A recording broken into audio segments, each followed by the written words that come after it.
വേമ്പനാട്ട് കായൽ നീന്തി കടന്ന് ചരിത്രമെഴുതി ഒരു 63-കാരി.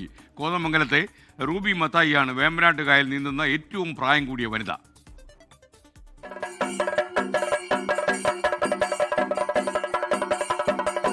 ശക്തമായ ഒഴുക്ക് പല ഘട്ടത്തിലും ശ്രമത്തിന് തടസ്സം സൃഷ്ടിച്ചുവെങ്കിലും അതിനെയെല്ലാം അതിജീവിച്ചായിരുന്നു റൂബിയുടെ ഈ നേട്ടം. രാവിലെ 7 മണിയോടെ ചേർത്തല കുമ്പൽക്കടവിൽ നിന്നും ആരംഭിച്ച് 2 മണിക്കൂർ 7 മിനിറ്റ് കൊണ്ടാണ് റൂബി വൈക്കം കായൽ നീന്തി കയറിയത്.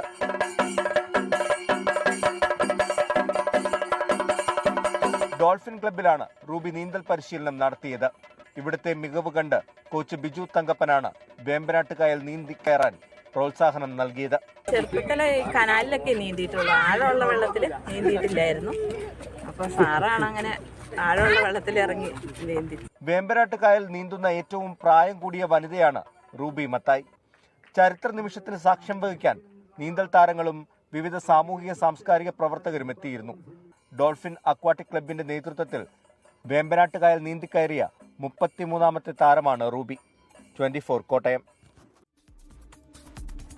എന്തായാലും കൺഗ്രാജുലേഷൻസ്, ചരിത്രം എഴുതിയല്ലോ. ലോകത്തെവിടെയായാലും ഏത് സമയത്തും 24 വാർത്തകളും ഓഗ്മെന്റഡ് റിയാലിറ്റി പാക്കേജുകളും എക്സ്പ്ലെയിനറുകളും വിശദമായി കാണാൻ ഞങ്ങളുടെ യൂട്യൂബ് ചാനൽ നിങ്ങൾക്ക് സബ്സ്ക്രൈബ് ചെയ്യാം.